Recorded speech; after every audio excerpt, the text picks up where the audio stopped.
कामगारों की समस्या देखी उन्होंने 2014 में स्थापना की थी। 100 मेंबरशिप लेके उन्होंने शुरुआत की थी। अब उसके बाद में 2014 में 500 मेंबरशिप किया, 2015 में 3000 मेंबरशिप किया। संगठन के माध्यम से हजारों गवर्नमेंट कामगारों का समस्या हल हो गई, हल किए। और उसके बाद में 2018 में सभासद संख्या हमारी 6000 हो गई। उसके बाद में 2017 में 7000 सभासद संख्या हो गई।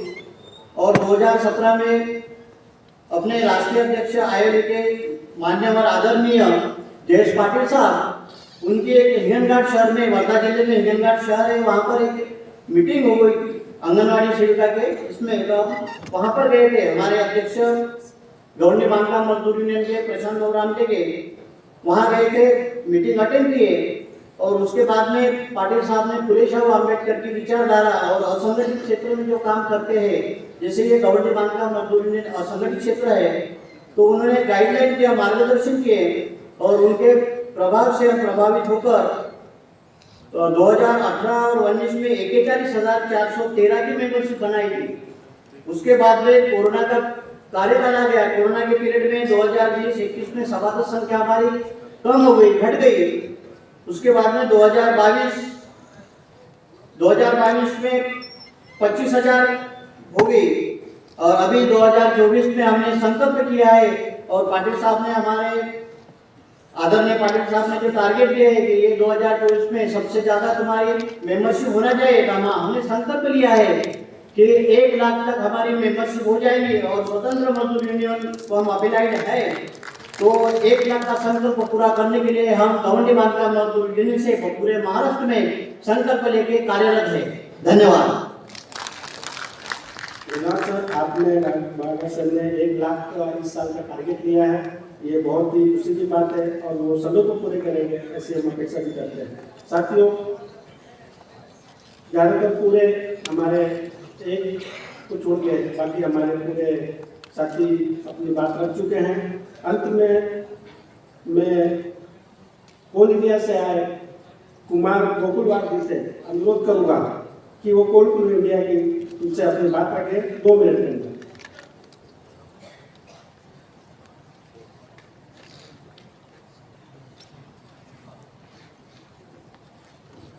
धन्यवाद सर, आपने मुझे बोलने का अवसर दिया। जय भीम, जय संविधान, जय आईएलयू। भारत के कोने कोने से आए हुए मुझ पर आसीन पदाधिकारी और मेरे कर्मचारी भाइयों को क्रांतिकारी जय भीम। और सर्वप्रथम हमारी जो नारी शक्ति है, इनके लिए मैं जोरदार तालियां चाहूंगा। मैं सर्वप्रथम अपना परिचय देना चाहूँगा। मेरा नाम कुमार गोकुलवार, मैं Coal India SC/ST employee association system में राष्ट्रीय स्तर पर काम करता हूँ, जहाँ मैं नेशनल वाइस प्रेसिडेंट के हैसियत से काम करता हूँ। जिस कंपनी में मैं काम करता हूँ, कोल इंडिया लिमिटेड, इसका विस्तार काफी बड़ा है। इसके 8 सब्सिडीज है और अनेकों राज्यों में फैला हुआ है। इसकी जो ब्रांचेस है, पहला आता है BCCL, Bharat Coking Coal Limited. उसके बाद CCL है, सेंट्रल कोलफील्ड लिमिटेड। ECL है, Eastern Coalfield Limited. MCL, Mahanadi Coalfield Limited. SCCL, South Eastern Coalfield Limited. WCL, Western Coalfield Limited. और अंत में CFPDL। इन सभी ब्रांचेस में हमारे कम से कम 318 माइंस है। 318 माइंस में कम से कम लाखों की संख्या में काम करते हैं, जिसमें कंपनी के एम्प्लॉयज हैं और कॉन्ट्रैक्टिव वर्कर भी काम करते हैं। तो मेरा मानना है कि इन्हीं सभी कंपनियों में, इन्हीं सभी शाखाओं में आईएलयू का झंडा गड़ना चाहिए। क्या होना चाहिए? कोल इंडिया में क्या होना चाहिए?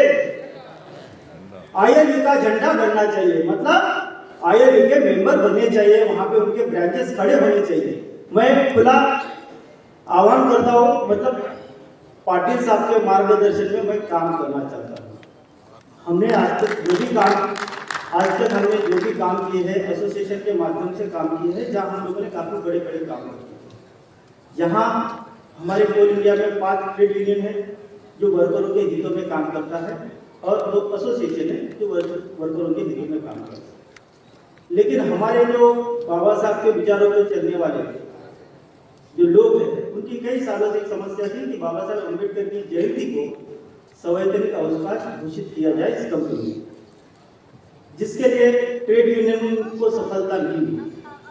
अंत में जाके हमारा ही एसोसिएशन जो है, जिन्होंने इसको हाथों में लिया, जिम्मेदारी ली और इसके लिए पुरजोर मेहनत किया, काफी संघर्ष करना पड़ा।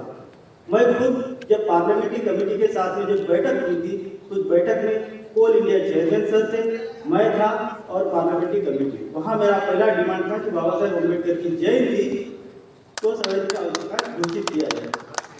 इसके बाद राष्ट्रीय अनुसूचित जाति, इनके बाद भी हमने वो डिमांड रखा। अंत में इतना संघर्ष करने के बाद हम लोगों को सफलता हासिल मिली और कोल इंडिया में बाबा साहेब अम्बेडकर की जयंती PH घोषित करवा दिया हम लोगों ने। इसके लिए हमारी एकता की बहुत जरूरत है। ऐसे अनेक को काम करना है। आज हमारे मंच पे हमारे बोलने वाले वक्ता ने कहा कि कोरोना काल में हमें काफी समस्या हुई थी, हर तरफ भय का वातावरण था। हमने भी हमारे कामगारों की समस्या को देखा, भय का वातावरण देखा, हर तरफ दहशत का वातावरण था और हर घर से एक परिवार से एक उनका जो मुखिया जो काम करता था इस कंपनी में, कहीं ना कहीं डेथ हो रही थी और हर घर बिखर रहा। ऐसे परिस्थिति को हमने देखकर हमने सबसे पहले डिमांड की थी कि कोल इंडिया में जो भी कर्मचारी कोविड से डेथ होगी उनको 1 करोड़ रुपए का मुआवजा मिलना चाहिए। कितना साथियों? 1 करोड़ रुपए की मांग करने वाला मैं वो पहला शख्स। परंतु कोल इंडिया कंपनी ने हम लोगों को 1 करोड़ न देते हुए कम से कम 15 लाख रुपए का मुआवजा दिया है। यह हमारी सबसे बड़ी सफलता है। मैं इस कोल इंडिया में काम करने वाले अनेकों कामगारों के अनेकों समस्या को मैं इस ILU संगठन के माध्यम से पूरा करना चाहता हूं और मैं पाटिल साहब से रिक्वेस्ट करूंगा कि कोल इंडिया में अपना परचम ले रहा है। बस इतना कहते हुए मैं अपने वाणी को विराम देता हूं। जय भीम, जय संविधान, जय ILU। को अफिलेटेड अपने ट्रेड यूनियन उसमें काम करेंगे, बैठेंगे। स्वतंत्र कोल मजदूर यूनियन है, ऑलरेडी कोल इंडिया में रजिस्टर्ड ट्रेड यूनियन है हमारी। तो आप आओ अपन बैठेंगे। ऐसी आपकी इच्छा है उसको मेंबरशिप बढ़ा देते हैं। स्वतंत्र कोल मजदूर यूनियन है, ILU से अफिलेटेड यूनियन है। साथियों, इसके उपरांत मैं स्वतंत्र इंडिपेंडेंट लेबर यूनियन के जनरल सेक्रेटरी ऑनरेबल AV किरण सर से रिक्वेस्ट करूंगा कि वह अपनी बात विस्तार से रखें।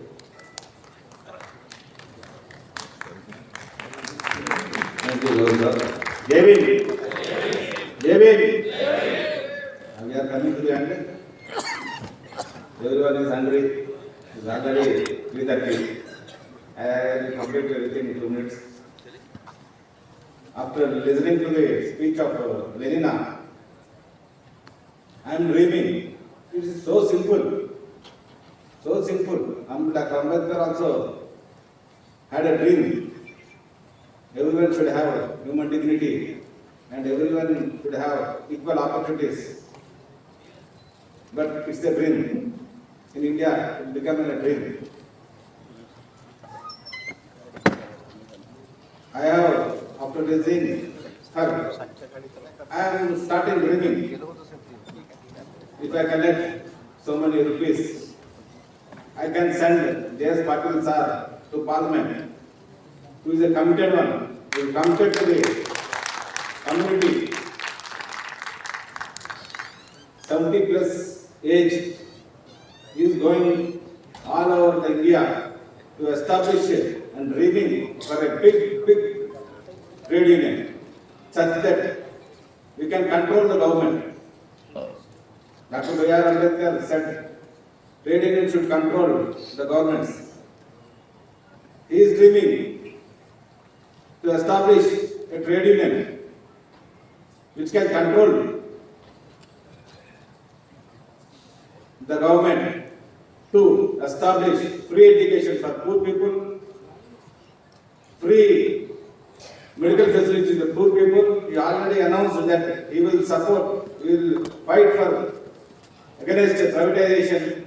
He already announced yesterday. And demand for English education in government schools and stop private education. We should all support him for his hard-working nature. To think and dream to send him to parliament so that he can argue, he can demand our problems in parliament. Every trade union has a political support. INTUC has a Congress support, BMS has a BJP support, AITUC, CIT has a communist support. But our independent labor union without a political person support, it is somewhat difficult to organize the public, general public, who are afraid of these political people. So if you send this party to parliament, we can have a dream trade union in India. Thank you. धन्यवाद sir. हमारे गुजरात से दादा resolution वाचून chairperson करा sir. Gujarat से हमारे किशन बनकर जी आए हैं. वो गुजरात में स्वतंत्र मजदूर यूनियन की कमेटी बनाने के लिए हमें कहा है और वो 1 मिनट बस अपनी बात रखना चाहते हैं. किशन बनकर जी गुजरात से. नमो बुद्धाय. जय भीम. साथियों, मंच पर उपस्थित हमारे आईवी लीग के बैरर्स और सभी उपस्थित हमारे साथी लोग जो पूरे इंडिया से पधारे हैं. मैं गुजरात से आया हूं और गुजरात के पोस्टल डिवीजन में काम कर रहा हूं as a public relation inspector. और मैं 2 महीने से दिनेश बोरकर जी के संपर्क में हूं और इस अधिवेशन का मौका आज मुझे मिला और दीक्षा भूमि में जाकर एक संकल्प लिया है कि गुजरात में इंडिपेंडेंट पोस्टल वर्कर यूनियन की नींव रखूंगा और साथ में labour union, independent labour union का भी साथ में काम करूंगा. ये मेरा वादा है. Thank you very much. जय भीम. बनकर जी ने कहा है कि वो गुजरात में इंडिपेंडेंट लेबर यूनियन की स्टेट बॉडी बनाने के लिए हमें सहयोग करेंगे. उनका पुनः धन्यवाद करता हूँ. साथ रखी. इसके बाद स्वतंत्र विद्युत ठेका कामगार यूनियन के डीजी टायर साहब प्रेसिडेंट, उनसे अनुरोध करूंगा कि वो भी 2 मिनट में अपनी बात रखें.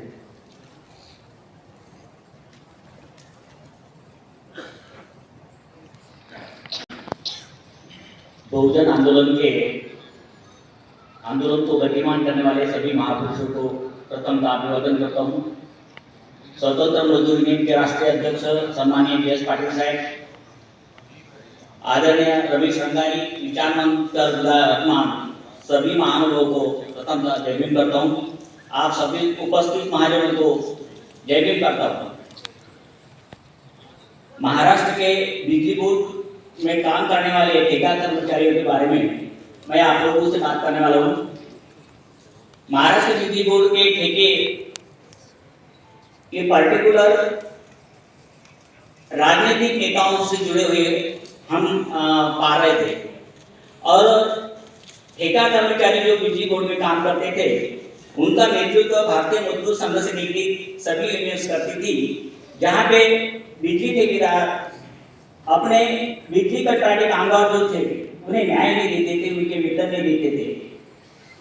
स्वतंत्र मजदूर यूनियन से जुड़ने के बाद माननीय पाटिल साहब के नेतृत्व में महाराष्ट्र पर बिजली ठेका कर्मचारियों के समस्या हमने बिजली बोर्ड के 3 कंपनियों के सामने रखी है और उन कर्मचारियों को न्याय देने के बारे में, उनके वेतन में वृद्धि होने के बारे में, उनको ESI की फैसिलिटी मिलने के बारे में और उनके सुरक्षा के बारे में, इन लोगों ने काम को जो है बिजली बोर्ड ठेका कर्मचारी यदि विरुद्ध होता है तो उसे आर्थिक मदद देने के बारे में सभी ये समस्याएं हमने बिजली बोर्ड के 3 कंपनियों के सामने रखी है, जिसका मुझे बताते हुए गर्व महसूस होता है कि माननीय पाटिल साहब के नेतृत्व में जो पत्र व्यवहार हुआ था उस पत्र व्यवहार के माध्यम से ESI की जो फैसिलिटी हमें 21,000 की वो 30,000 की केंद्र सरकार ने मंजूर की है। और राज्य सरकार के बारे में यदि बताऊं तो जो बिजली कर्मचारी ठेका कर्मचारियों को जो मदद मिलती थी मृत होने के बाद में उसमें भी वृद्धि की गई और वो 4 लाख की गई है। और हमारी स्वतंत्र मजदूर कंट्राक्टी कामगार संगठन की ओर से उसे मात्रा 20 लाख करने की कोशिश जारी है। ये सभी स्वतंत्र मजदूर के यूनियन के नेतृत्व में और महाराष्ट्र राज्य मागासवर्गीय संगठन का जो सहयोग हमें मिलता है उन सभी पदाधिकारियों के सहयोग से हमें प्राप्त कर रहे हैं। और मैं इस माध्यम से सब बिजली बोर्ड में काम करने वाले, इन्हीं कंपनियों में काम करने वाले बिजली ठेकेदार कर्मचारी से विनती करता हूँ कि स्वतंत्र मजदूर यूनियन और महाराष्ट्र राज्य मागासवर्गीय संगठन आपके साथ में हैं। आप उनकी मेंबरशिप बढ़ाने में